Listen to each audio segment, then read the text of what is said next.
not a fake flu. This is not something that's going to come and go. It will kill you. It will kill your family members if you do not take it seriously. So wear a mask, wash your hands, physical distance. Try not to intermingle in groups with people who do not live in your home. We're all, anytime that you can do that. Just be responsible, and we have to continue to do that. I'd also like to just double down on that because we know the holiday coming up this week and how important it is going to be for us to be responsible even when we want to be with our loved ones. And now I'm going to turn it over to Dr. Dzirasa for further comment on where we are with COVID-19. Dr. Dzirasa? Good afternoon, and thank you, Mayor Scott, for your continued leadership around the COVID-19 response for Baltimore City. I'd like to briefly touch on what we're seeing as COVID numbers increase here in the city. As of this morning, as Mayor Scott mentioned, we've lost 603 lives to COVID-19, and we are still averaging almost 4 deaths per day. We have a total of over 29,000 cases here in the city, and our latest 7-day average new case count is 247.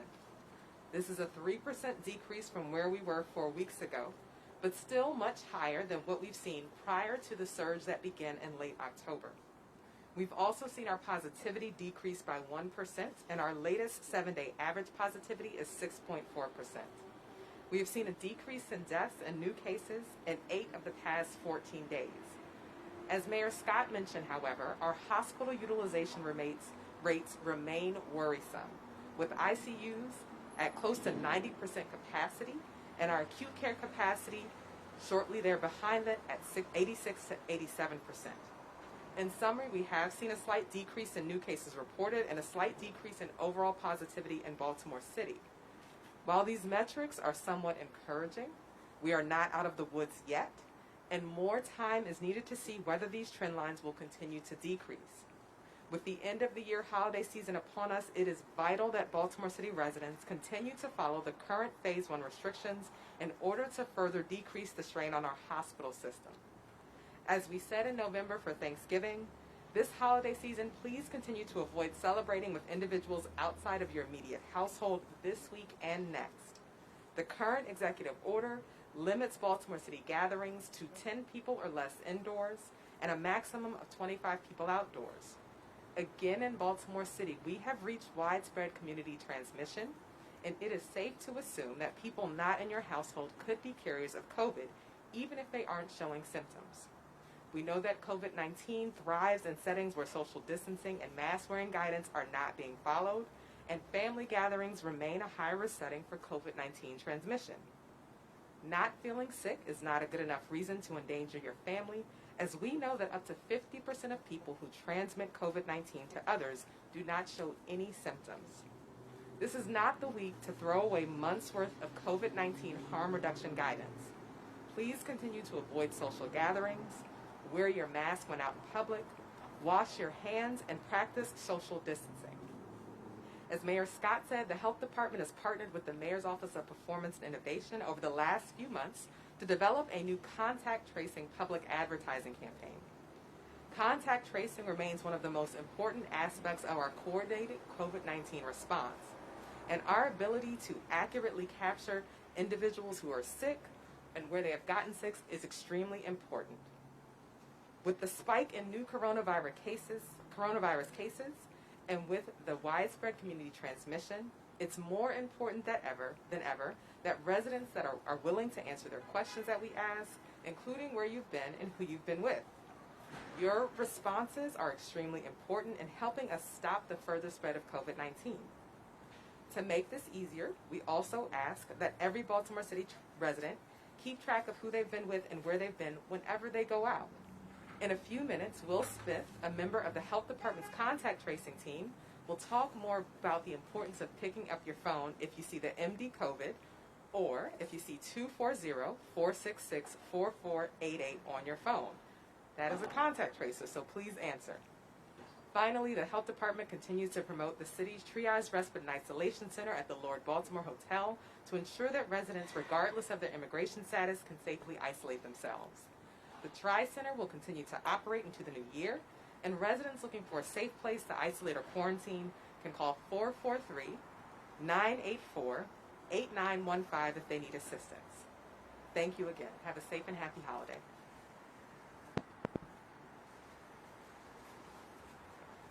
Thank you, Dr. Dzirasa.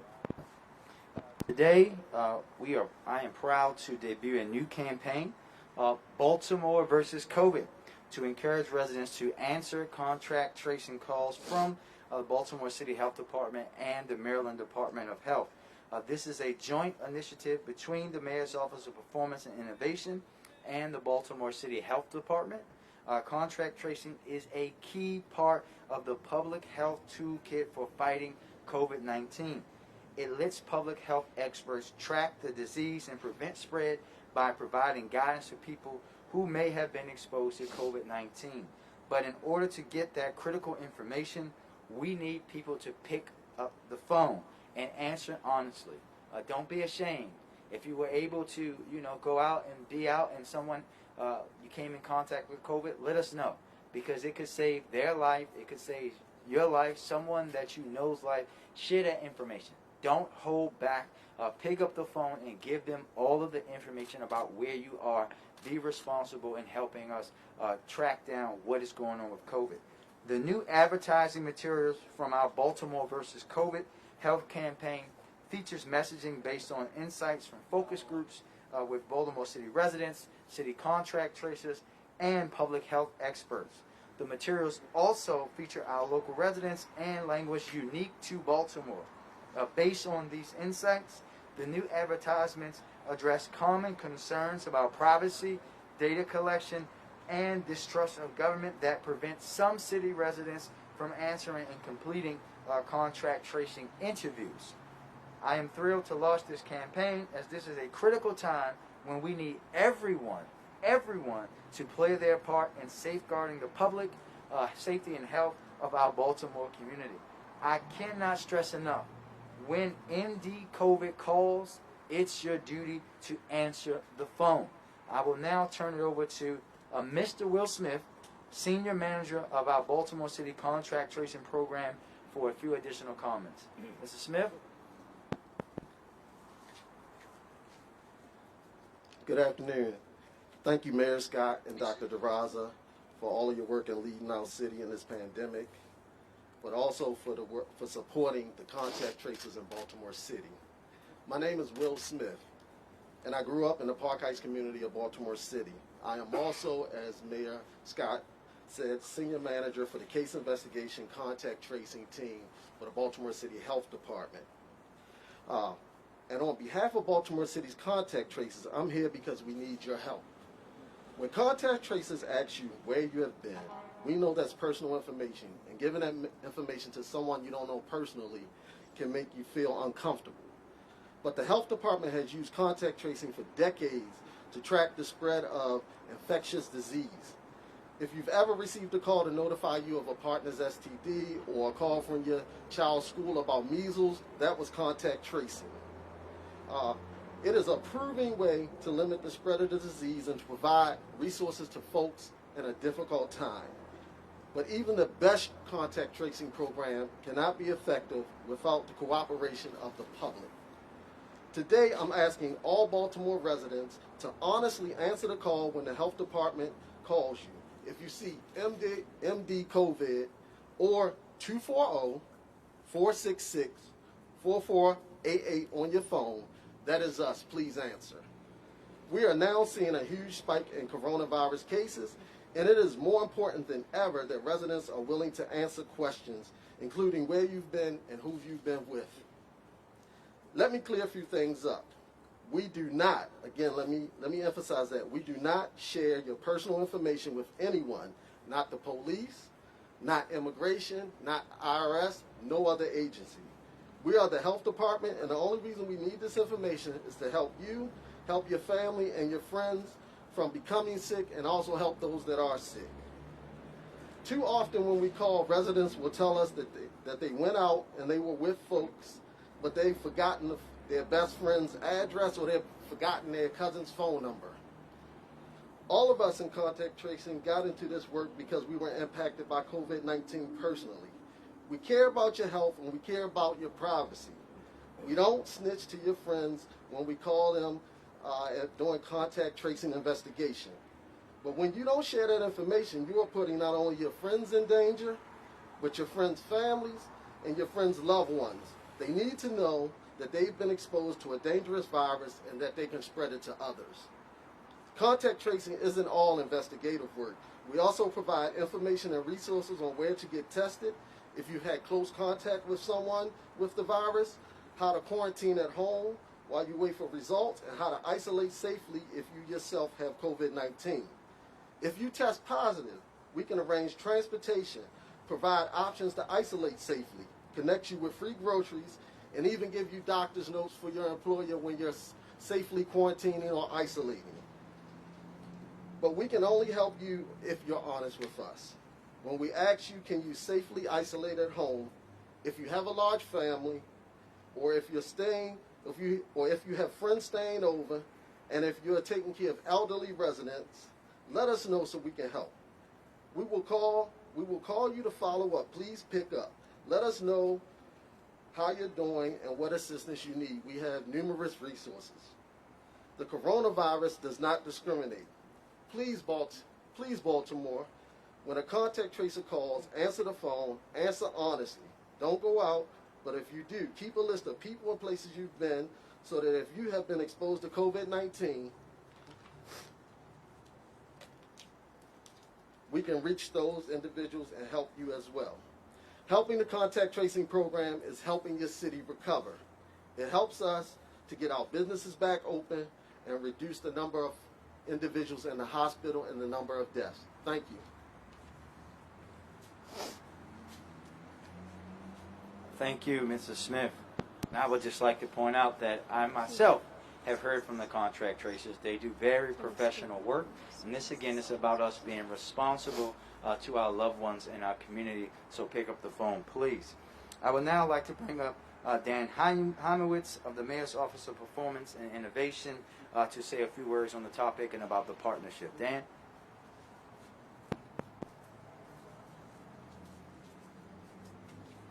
Thank you, Mayor.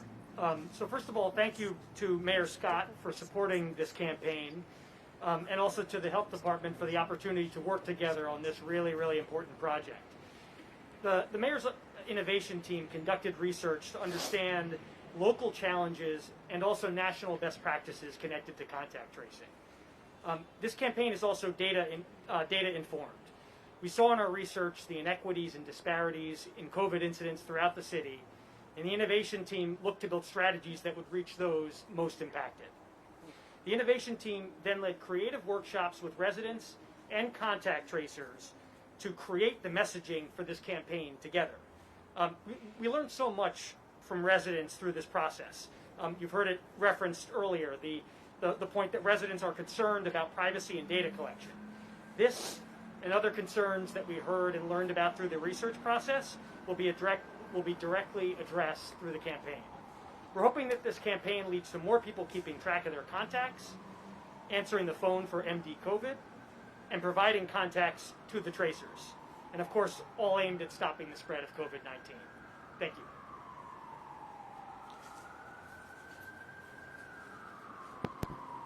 Thank you, Mr. Director. I want to talk about another important topic. 1 second.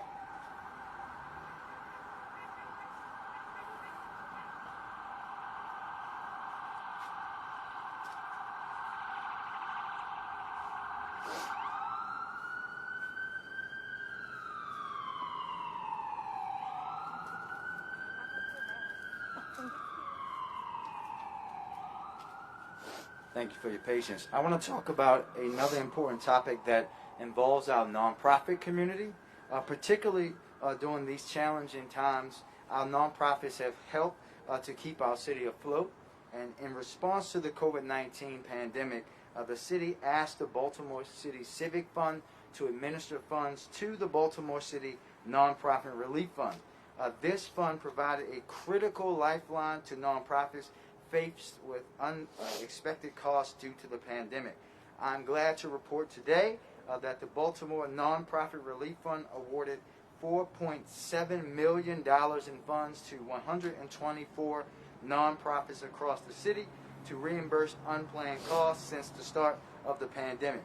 To be eligible, organizations had to be a 501c3 or fiscally sponsored by a 501c3 as designated by the IRS, located in Baltimore City, and work with Baltimore City residents. They have to also be in good standing with the Maryland Department of Assessments and Taxation and provide 2 years of financials. For reimbursement, organizations had to provide proper documentation for unbudgeted expenses after March 1st, 2020, and justify expenses as related to the organization's COVID-19 response, direct and indirect expenses.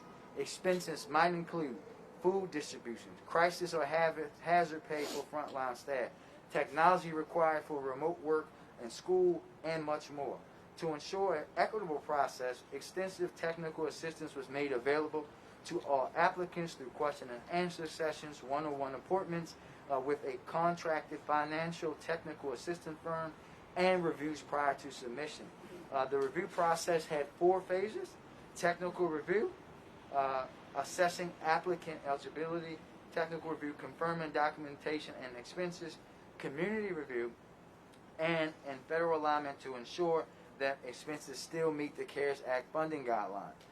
These awards include a 4.2 emergency management fee for each grant to partially offset the cost of organizations to implement the reimbursed COVID-19 response activities.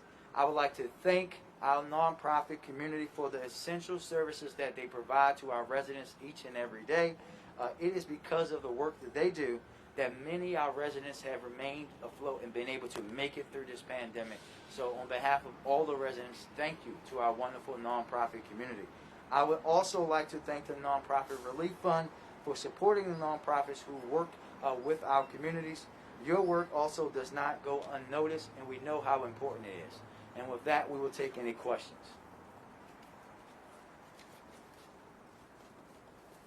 Thank you. Mayor Scott, can you talk Nope, I can't hear you. It should be on. Do I just need to get closer? No, it's still not working. Okay. I'll yell. Oh.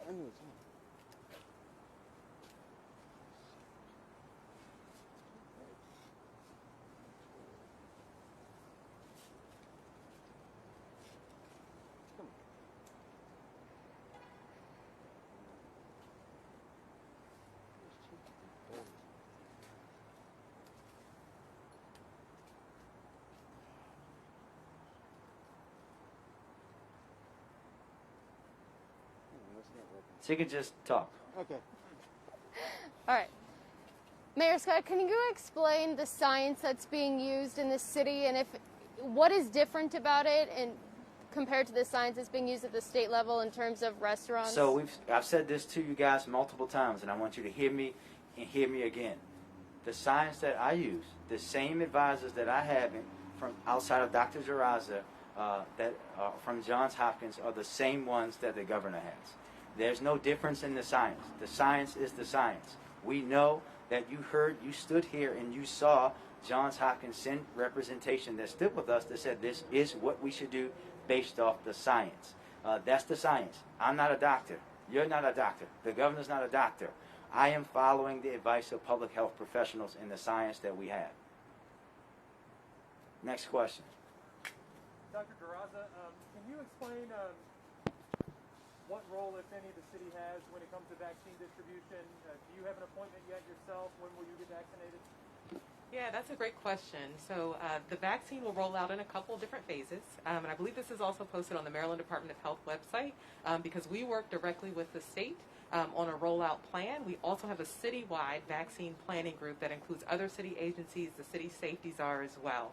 So phase 1A is focused on hospital distribution, so hospitals receive the vaccine directly, and they will administer healthcare workers in their facilities. And it also includes long-term care facilities, residents as well as staff, and likewise, long-term care facilities will work. They have a federal pharmacy partnership to do the initial distribution. And the next phase, phase 1B, that's where we start to look at first responders. And so that's where the health department will come in. We have not yet received vaccine, but we do anticipate in the coming weeks receiving vaccine.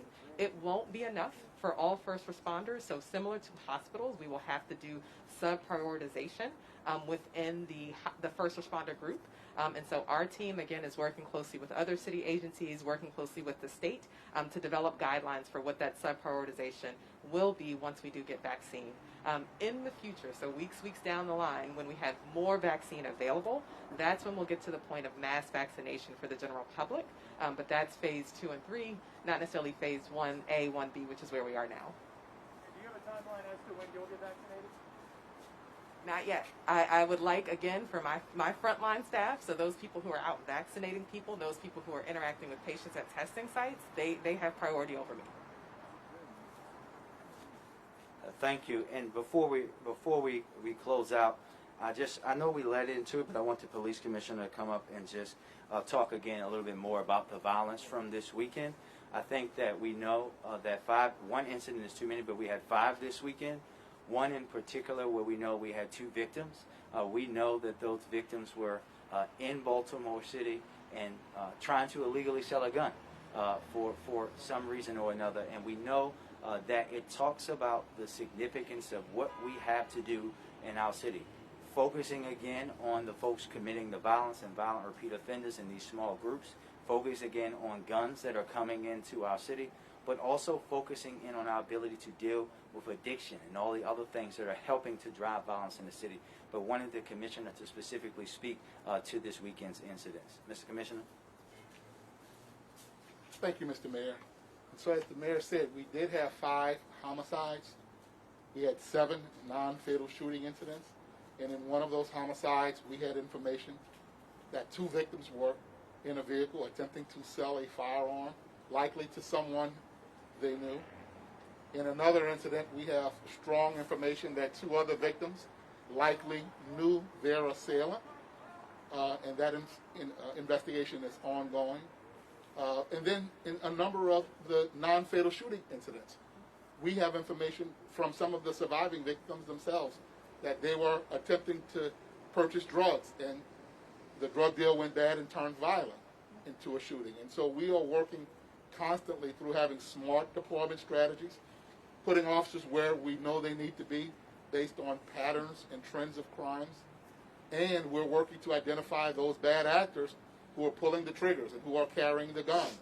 But we need help from our community, so if anyone has any information about any of the 5 murders or any of the 7 non-fatal shootings, we ask that you would call us right away or call Crime Stoppers right away. While we work hard to apprehend these individuals, we're working hard to prevent these crimes. As the mayor said, we're going to be working in partnership with everybody to make sure we can deal with the addiction issues and the retaliation issues that are driving the violence here in Baltimore. Thank you, everybody. Mayor Scott, can I ask one more question? Yes, ma'am. There's a photo going around of you. A local radio station is saying that you were shopping at a sporting goods store in the county. Is that true? And if so, what do you say to people? I had a feeling you would ask that question today. So let me be very clear. I don't think that the young man and young women that I'm shopping for who need help and their families need help, I don't think they care about where their tennis shoes come from. And for folks to understand that, and to the man who took the picture, let me say this. Real men don't hide and sneak and take pictures. Real men take it with the camera right in your face. This is about me doing something that I've done, and I know you guys like to do research, so you guys can go on my Instagram and Facebook and do it for the last few years. Every holiday season, I personally go and help families in need. Young people who have lost their parents, families who can't buy their children clothes, families who can't buy food. That's what I was doing. And I don't think that those young people in particular, I was in that store, and the store didn't even have the shoe, because the shoe that someone wanted was only supposed to be available in that store.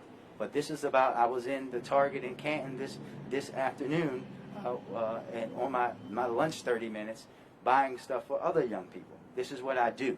And I think that folks who want to do those kind of things, maybe he should have been in there trying to help out some kids in need as well. Thank you.